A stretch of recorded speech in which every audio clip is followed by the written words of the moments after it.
नमस्कार। मैं आपसे ये भी नहीं कह सकता कि ये जाते हुए लम्हों जरा ठहरो, क्योंकि समय किसी की प्रतीक्षा नहीं करता। समय अपना कालचक्र जो है समय अपने समय से घूमता है और हम देखते हैं कि धीरे धीरे साल बीतता जाता है।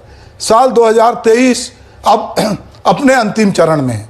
हम साल 2024 में प्रवेश करने जा रहे हैं। छत्तीसगढ़ मध्य प्रदेश के नज़रिए से देखें तो ये 2023 चुनावी साल रहा और 2024 पूरे देश के लिए चुनावी साल होगा। इसलिए ये बेहद अहम वर्ष साबित होने जा रहा है। प्रधानमंत्री मोदी की अगुवाई में भाजपा पहले ही चुनावी मोड में नजर आ रही है।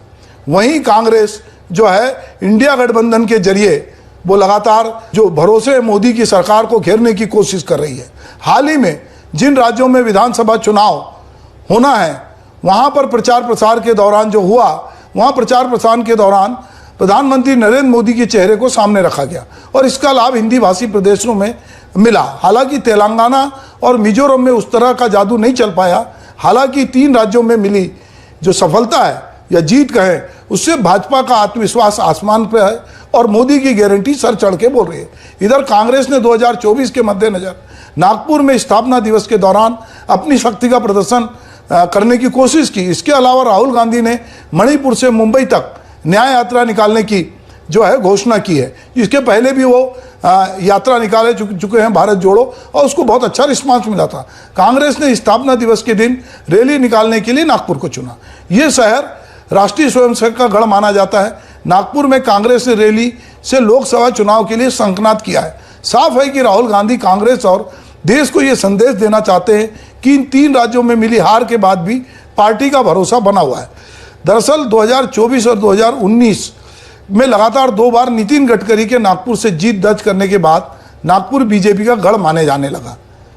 वैसे वो शहर नागपुर ही था जब यहाँ इमरजेंसी के ठीक पहले पूर्व प्रधानमंत्री इंदिरा गांधी ने रैली की थी और विदर्भ रीजन की सारी सीटें कांग्रेस ने जीत ली थी। नागपुर में 2024 के चुनावी कैंपेन का आगाज करने के पीछे सिर्फ आरएसएस फैक्टर नहीं है।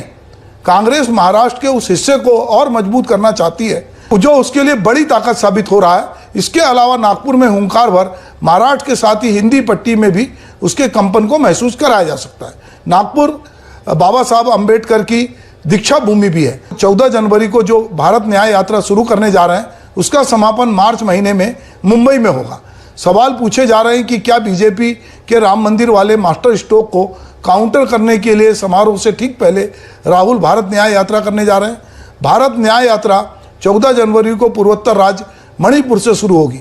67 दिन तक चलने वाली इस यात्रा के जरिए लगभग 6200 किलोमीटर का सफर तय किया जाएगा। राहुल गांधी जो है भारत न्याय यात्रा जो है वो 14 राज्यों और 85 जिलों से होते हुए उनकी ये न्याय यात्रा राहुल गांधी की निकलेगी। ये यात्रा मणिपुर, नागालैंड, असम, मेघालय, पश्चिम बंगाल, बिहार, झारखंड, छत्तीसगढ़, यूपी, एमपी, राजस्थान, गुजरात और आखिर में महाराष्ट्र पहुंचेगी। इन दिनों देश भर में राम मंदिर और उसकी भव्यता को लेकर चर्चा हो रही है। हर दिन मीडिया में इसको लेकर कोई ना कोई बड़ी खबर आ रही है। भाजपा के साथ ही विश्व हिंदू परिषद और संघ के कार्यकर्ता इस क्षण को लोगों की भावना से जोड़ने की कवायद में लगे हुए हैं। ऐसे दौर में राहुल गांधी की यात्रा को कितना कवरेज और ध्यान जाएगा लोगों का, ये देखने वाली बात होगी। नागपुर के सम्मेलन में जिस तरह कांग्रेस को अपने इतिहास को बताने की जरूरत महसूस हुई, उसके पीछे कहीं ना कहीं प्रधानमंत्री नरेंद्र मोदी द्वारा लगाया जाने वाला यह आरोप है कि आज़ादी के 70 सालों में देश में कुछ नहीं हुआ या जिस तरह विकास होना था वो नहीं हो पाया। इसीलिए कांग्रेस ने अपने इस सम्मेलन में नेहरू से लेकर मौलाना आज़ाद तक की बात की। कई राजनीतिक विशेषज्ञों का मानना है कि कांग्रेस पुराने ढंग से काम कर रही है। ऐसे में वो मोदी और शाह की जोड़ी का कितना सामना कर पाएगी। सोशल मीडिया में राहुल गांधी को लेकर कई तरह की बातें चलती रहती है। भारत जोड़ो यात्रा के जरिए उनकी छवि मजबूत हुई, लेकिन अभी उनको लेकर लोगों के मन में प्रधानमंत्री स्तर की गंभीर छवि बन पाई है या नहीं, ये कहना मुश्किल है। सवाल ये है कि ये जो यात्रा हो रही है, जो ये वर्ष जा रहा है, 23 में बहुत सारी झंझावात हुई और हमने देखा कि 2 देश आपस में लड़ते रहे, युद्ध विराम हुआ और युद्ध विराम के बाद फिर से जो है एक तरफ हम देख रहे हैं कि वो लड़ाई लगातार जारी है। ऐसे समय में जब पूरे विश्व युद्ध की कगार पे हम पहुंच गए, वहां से लौटे हैं, कोरोना फिर से अपनी दस्तक दे रहा है, लोकसभा का चुनाव होना है, 2023 में नई लोकसभा में लोगों ने प्रवेश किया, पर उसी के साथ हमने देखा कि वहां पर अटैक भी हुआ और उसमें भी देश के बहुत सारे लोग जो भगत सिंह के नाम से वहां पर घुसे हुए थे या उनके फॉलोअर थे, या कहना चाहिए कि उनका एक फोरम बना के रखा था, उनका भी मुकदमा अलग चल रहा है और उसमें भी जांच चल रही है। अगर हम छत्तीसगढ़ के पूरे मामले में देखें तो छत्तीसगढ़ जहां कांग्रेस बहुत मजबूत थी और भूपेश है तो भरोसे की बात हो रही थी, वहां कांग्रेस को अप्रत्याशित हार का सामना करना पड़ा। मध्य प्रदेश में यह लग रहा था कि सत्ता विरोधी लहर होगी, पर वहां शिवराज सिंह की सरकार लौटी, पर भाजपा नेतृत्व ने शिवराज सिंह को किनारे करके डॉक्टर मोहन यादव को मुख्यमंत्री बनाया। राजस्थान की बात करें, मध्य प्रदेश की बात करें, छत्तीसगढ़ की बात करें, तीनों राज्यों में बीजेपी ने लोकसभा चुनाव जो 2024 है उसको ध्यान में रखे मंत्रिमंडल भी बनाया, मुख्यमंत्री भी बनाए और सारे फैसले अब जो कुछ हो रहे हैं वो 2024 में एक बड़ी जीत, 400 से ज़्यादा सीटों को जीतने का लक्ष्य रखकर जो भाजपा चल रही है और मोदी है तो मुमकिन है, या मोदी की गारंटी ये चल रही है। दूसरी तरफ इंडिया गठबंधन है जिसके जरिए भाजपा जो है से मुकाबला करने की कोशिश पूरे विपक्षी दल कर रहे हैं। तो 23 अपने आप में बहुत महत्वपूर्ण रहा है क्योंकि उसने एक सेमीफाइनल खेला है और 24 में देश के लोकसभा चुनाव के साथ फाइनल होगा तो ये तय होगा।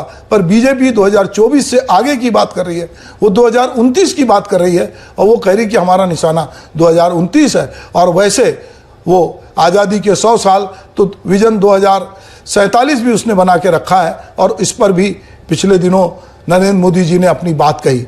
तो हम ये देखते हैं कि जो साल जा रहा है, इस साल में राजनीतिक कवायद किस तरह से हो रही है, राज्य में एक नई तरह की संस्कृति, एक नई तरह का माहौल दिखाई दे रहा है। और जब सत्ता बदलती है तो सत्ता की अपनी प्राथमिकताएं होती हैं और वो जिन राज्यों में अभी बीजेपी आई है और जहां नए नए मुख्यमंत्री बने, मंत्री बने हैं, वहां पर हम ये देख रहे हैं कि एक नए तरह का नवाचार या कहना चाहिए एक नए तरह का माहौल है। पूरा देश धर्ममय है, रामलला अयोध्या में विराजमान होने वाले हैं और राम, वो कह रहे हैं कि 500 साल के बाद भगवान राम को अपना घर मिला है। तो एक बड़ा जश्न जो है नए साल में 22 जनवरी को होने जा रहा है। अयोध्या की तरफ पूरे देश की नज़र है और भाजपा बहुत सारे लोगों को अयोध्या रामलला के दर्शन कराने ले जाने वाली है। हम उम्मीद करते हैं कि आने वाला साल भगवान राम की कृपा से शांति, सद्भाव, आपसी भाईचारे और प्रेम का होगा और लोग कहेंगे कि दैहिक दैविक भौतिक तापा, राम राज काहू नहीं व्यापा। तो हम उम्मीद करते हैं कि भगवान राम जितने सौम्य मर्यादा पुरुषोत्तम थे, उनको मानने वाले भी उस मर्यादा का पालन करेंगे और भगवान राम सबका कल्याण करेंगे। नमस्कार।